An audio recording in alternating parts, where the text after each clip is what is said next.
श्रीमद् भगवद गीता का खास लक्ष्य।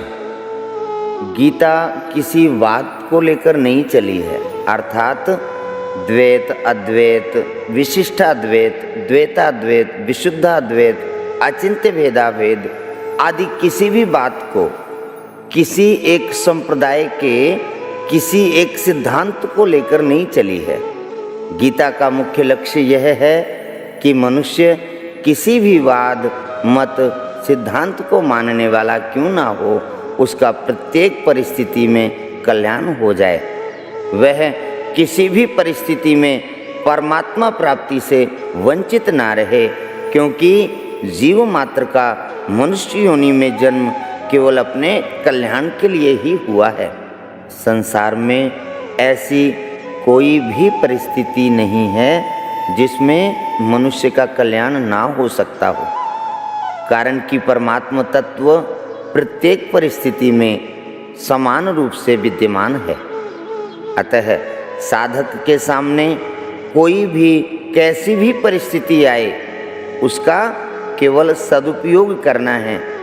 सदुपयोग करने का अर्थ है दुखदायी परिस्थिति आने पर सुख की इच्छा का त्याग करना, और सुखदायी परिस्थिति आने पर सुख भोग का तथा वह बनी रहे ऐसी इच्छा का त्याग करना और उसको दूसरों की सेवा में लगाना।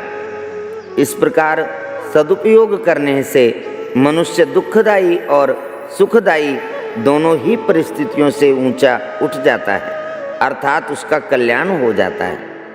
सृष्टि से पूर्व परमात्मा में मैं एक ही अनेक रूपों में हो जाऊं, ऐसा संकल्प हुआ। इस संकल्प से एक ही परमात्मा प्रेम वृद्धि की लीला के लिए, प्रेम का आदान प्रदान करने के लिए स्वयं ही श्री कृष्ण और श्री जी अर्थात श्री राधा इन दो रूपों में प्रकट हो गए। उन दोनों ने परस्पर लीला करने के लिए एक खेल रचा।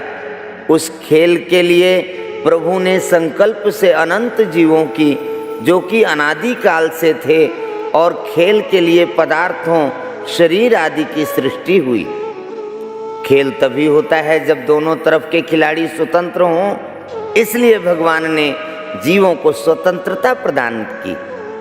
उस खेल में श्री जी का तो केवल भगवान की ही तरफ आकर्षण रहा, खेल में उनसे भूल नहीं हुई। अतः श्री जी और भगवान में प्रेम वृद्धि की लीला हुई, परंतु दूसरे जितने जीव थे उन सब ने भूल से संयोग जन्य सुख के लिए खेल के पदार्थों, उत्पत्ति विनाशशील प्रकृति जन्य पदार्थों के साथ अपना संबंध मान लिया, जिससे वे जन्म मरण के चक्कर में पड़ गए। खेल के पदार्थ केवल खेल के लिए ही होते हैं, किसी के व्यक्तिगत नहीं होते, परंतु वे जीव खेल खेलना तो भूल गए और मिली हुई स्वतंत्रता का दुरुपयोग करके खेल के पदार्थों को अर्थात शरीर आदि को व्यक्तिगत मानने लग गए। इसलिए वे उन पदार्थों में फंस गए और भगवान से सर्वथा विमुख हो गए। अब अगर वे जीव शरीर आदि उत्पत्ति विनाशशील पदार्थों से विमुख होकर भगवान के सन्मुख हो जाएं, तो वे जन्म मरण रूप महान दुख से सदा के लिए छूट जाएं। अतः जीव संसार से विमुख होकर भगवान के सन्मुख हो जाए और भगवान के साथ अपने नित्य योग, नित्य संबंध को पहचान ले, इसी के लिए श्रीमद् भगवद गीता का अवतार हुआ है। बोलिए श्री कृष्ण चंद्र भगवान की जय।